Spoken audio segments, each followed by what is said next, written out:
जो star liner Sunita Williams को अंतरिक्ष में ले गया था वो आया धरती पर वापस। नासा क्या छुपा रहा है सारी दुनिया से? क्या अब सुनीता विलियम्स का लौट पाना मुश्किल है? अंतरिक्ष से सुनीता विलियम्स ने कौन सा संदेश भेजा है? कैसा होता है अंतरिक्ष का जीवन? आज हम इस वीडियो में सारे सवालों के जवाब देंगे। अंतरिक्ष यात्री सुनीता विलियम्स के बिना नासा का स्टार लाइनर अंतरिक्ष से वापस धरती पर लौट आया है। न्यू मैक्सिको में स्टार लाइनर की सुरक्षित लैंडिंग हो गई है।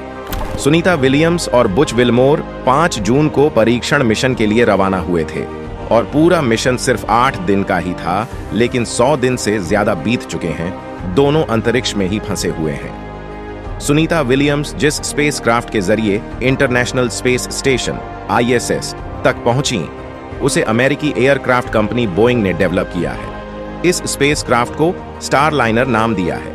कंपनी इसको स्पेस कैप्सूल भी कहती है। बोइंग ने अमेरिकी स्पेस एजेंसी नासा NSA के कॉमर्शियल स्पेस प्रोग्राम के लिए इस स्पेसक्राफ्ट को डेवलप किया। एक तरीके से स्टार लाइनर नासा और बोइंग के ज्वाइंट कोलैबोरेशन में डेवलप हुआ।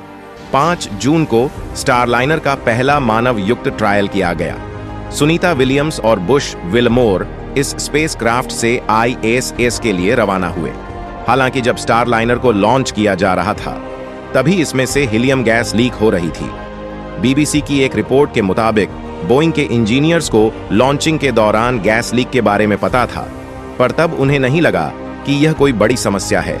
पर यात्रा के दौरान स्पेसक्राफ्ट में 4 और जगह से हीलियम गैस का रिसाव होने लगा। इंटरनेशनल स्पेस स्टेशन में डॉक करते वक्त इसके थ्रस्टर भी फेल हो गए।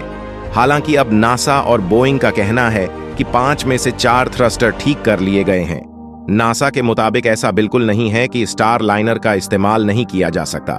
इमरजेंसी के केस में विलियम्स और उनके साथी एस्ट्रोनॉट इस स्पेसक्राफ्ट से धरती तक लौट सकते हैं।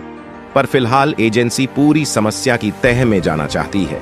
वह पता लगा रही है कि आखिर इन फ्लाइट में गैस क्यों और कैसे लीक हुई और थ्रस्टर क्यों फेल हुए। इसी वजह से एस्ट्रोनॉट्स की वापसी टाल दी गई है।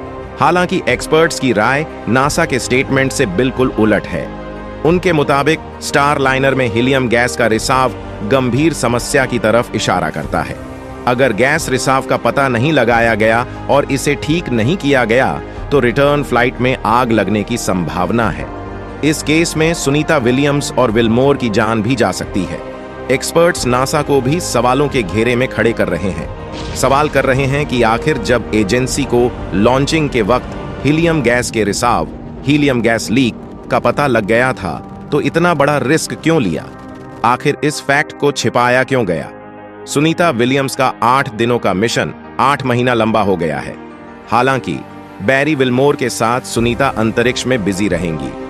दोनों अंतरिक्ष स्टेशन में मरम्मत कार्य में मदद करेंगे। अब नासा ने उन्हें वापस लाने का समय भी तय कर दिया है। दोनों को फरवरी 2025 में एक नए स्पेसक्राफ्ट में वापस लाया जाएगा। जब किसी एस्ट्रोनॉट को स्पेस स्टेशन में भेजा जाता है तो उसके साथ उसके खाने पीने की चीजें भी भेजी जाती हैं। खाने पीने की चीजों की क्वांटिटी इस बात पर निर्भर करती है कि एस्ट्रोनॉट स्पेस स्टेशन में कितने दिनों के लिए जा रहा है। दरअसल एक एस्ट्रोनॉट के लिए एक दिन के खाने का वजन 1.7 किलोग्राम होता है। यानी अगर किसी एस्ट्रोनॉट को 30 दिन स्पेस स्टेशन में बिताना है तो उसके लिए 51 किलो खाने का इंतजाम किया जाएगा। वहीं पीने के लिए पानी की बात करें तो स्पेस स्टेशन में इस तरह की मशीन लगी होती है कि वह एस्ट्रोनॉट के बाथरूम और पसीने को भी फिल्टर करके पीने लायक पानी में बदल सकती है। सुनीता विलियम्स और उनके साथी बुच विल्मोर 8 दिनों के लिए स्पेस स्टेशन में गए थे। ऐसे में उनके लिए लगभग 27 किलो खाने का इंतजाम किया गया था, लेकिन अब उनको 2 महीने होने को आए हैं। ऐसे में वहां उनके खाने पीने का जुगाड़ बड़ी मुश्किल से हो रहा है। हालांकि किसी भी स्पेस शटल में और स्पेस स्टेशन में आपातकालीन स्थिति के लिए ढेर सारे खाने पीने की चीजों का भंडार रहता है। यानी अगर सुनीता विलियम्स और उनके साथी कुछ और महीनों तक भी अंतरिक्ष में फंसे रहे, तब भी उनके लिए खाने पीने की कमी नहीं होगी। देश और दुनिया की खबरें सही तरीके से समझना चाहते हैं तो इंडिया इनसाइट न्यूज को सब्सक्राइब कर लें। धन्यवाद।